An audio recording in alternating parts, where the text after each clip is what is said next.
नमस्कार। हम लोग पढ़ रहे थे कामायनी का लज्जा सर्ग। लज्जा श्रद्धा को संबोधित करते हुए कहती है, कोमल किसलय मरमर रव से जिसका जयघोष सुनाते हों, जिसमें दुख सुख मिलकर मन के उत्सव आनंद मनाते हों। उज्जवल वरदान चेतना का सौंदर्य जिसे सब कहते हैं, जिसमें अनंत अभिलाषा के सपने सब जगते रहते हैं। मैं उसी चपल की धात्री हूँ, गौरव महिमा हूँ सिखलाती, ठोकर जो लगने वाली है उसको धीरे से समझाती। लज्जा कहती है, हे बालिका, मैं नवयुवतियों के उस सौंदर्य की रक्षा करती हूँ जिसकी विजय की घोषणा कोमल किसलय, नवीन कोमल पत्ते लाल वर्ण के जो होते हैं, अपनी मरमर ध्वनि से किया करते हैं और जिसमें सुख दुख मिलकर मन के उत्सव आनंद मनाते हों। मन के समस्त दुख तथा सुख मिलकर एक रस हो जाते हैं तथा वे सदैव आनंद पूर्वक उत्सव मनाते हुए जान पड़ते हैं।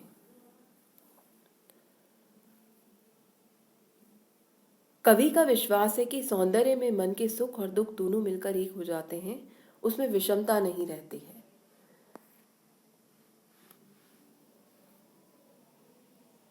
तथा मन समरसता को प्राप्त होकर सदैव आनंदोत्सव मनाता हुआ सा प्रतीत होता है। सौंदर्य को सत्य और शिव से समन्वित करके प्रसाद उसे एक व्यापक चेतना का रूप प्रदान करते हैं, जिसमें सत्यम शिवम सुंदरम का पूर्ण समावेश रहता है। उज्जवल वरदान चेतना का सौंदर्य जिसे सब कहते हैं, जिसमें अनंत अभिलाषा के सपने सब जगते रहते हैं। लज्जा कहती है, अरे बालिका, उस सौंदर्य के बारे में लोगों का विचार है कि वह उस व्यापक चेतना शक्ति का सात्विक वरदान है, क्योंकि जैसे वरदान प्रत्येक प्राणी को प्राप्त होता है, सदैव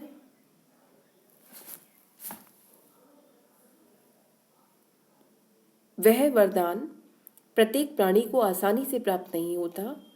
कठोर तप, अथक परिश्रम, शुभ कर्मों के परिणाम स्वरूप ही प्राप्त होता है। उसी तरह यह सौंदर्य भी प्रत्येक प्राणी या प्रत्येक पदार्थ को प्राप्त नहीं होता, केवल शुभ कर्मों, कठोर तप आदि से ही मिलता है।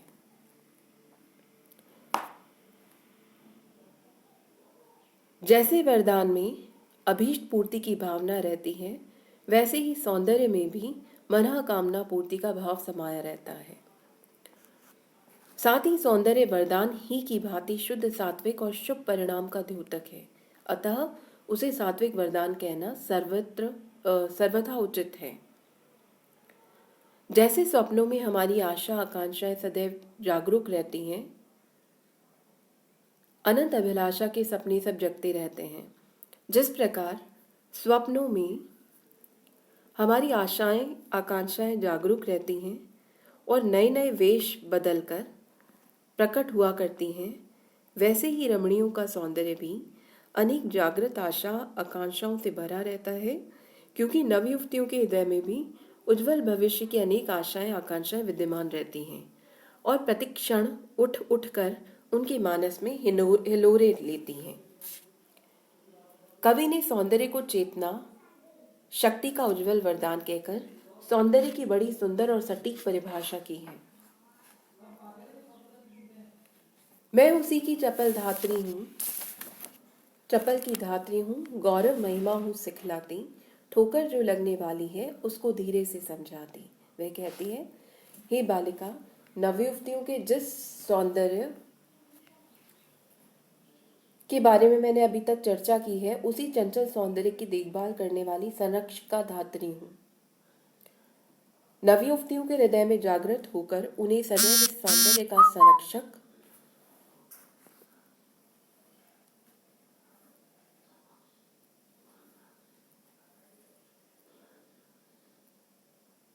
सदैव उस सौंदर्य का गौरव और उसकी महत्ता को सिखाया करती हूँ। गौरव महिमा हूँ सिखलाती, जो ठोकर लगने वाली है उसको धीरे से समझाती।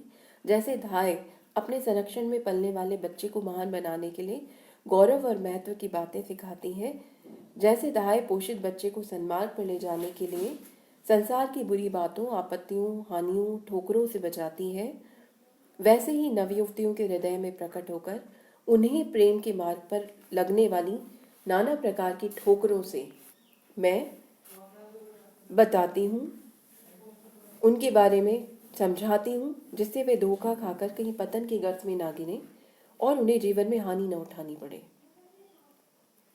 ठोकर लगना मुहावरा है जिसका अर्थ है हानि होना, पतन होना। कवि ने इस तरह भाषा में मुहावरों का प्रयोग करके सजीव और आकर्षक लाक्षणिक बनाया है।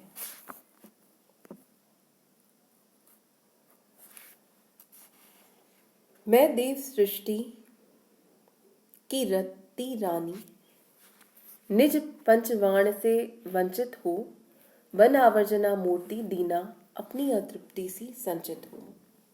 वो कहती हैं, हे बालिका, प्रलय से पहले देव सृष्टि के अंदर मैं काम की प्रिय पत्नी रति के नाम से प्रसिद्ध थी, परंतु प्रलय में देव सृष्टि का विनाश हुआ। उसके साथ ही मेरे प्रिय प्रति काम अनंग होकर, अंग रहित होकर मुझसे बिछड़ गए। अतः अब मैं प्रिय पति कामदेव से बिछड़कर परित्याग की एक दीनता से भरी मूर्ति के रूप में इधर उधर भटक रही हूँ। ना तो अब वे देवता ही रहे जो विनाश में मग्न रहते थे, जिनके हृदय में पति कामदेव आकांक्षा पैदा किया करते थे, ना ही वे देव बालाएं रहीं जिनके हृदय में प्रवेश करके मैं और रति आकांक्षा और तृप्ति बनकर परस्पर मिला करते थे। अब तो हम दोनों इधर उधर तरफ अतृप्त होकर भटक रहे हैं। इस तरह पहले तो मैं तृप्ति के रूप में देवबालाओं के हृदय में रहती थी, पर आज मैं अतृप्ति की एक संचित मूर्ति सी बनकर यहाँ भटक रही हूँ। कवि ने लज्जा को रति कहा है। लज्जा मनोभाव रति को प्रकट करने के लिए ही एक रमणी के हृदय में उत्पन्न होता है, क्योंकि रमणी किसी पुरुष से प्रेम नहीं करती, अथवा जिसके हृदय में यदि पुरुष के प्रति अनुराग नहीं होता तो वह किसी पुरुष के आगे लज्जा का भाव प्रकट नहीं करती। इसलिए रति की अनिवार्य स्थिति है यहाँ पर।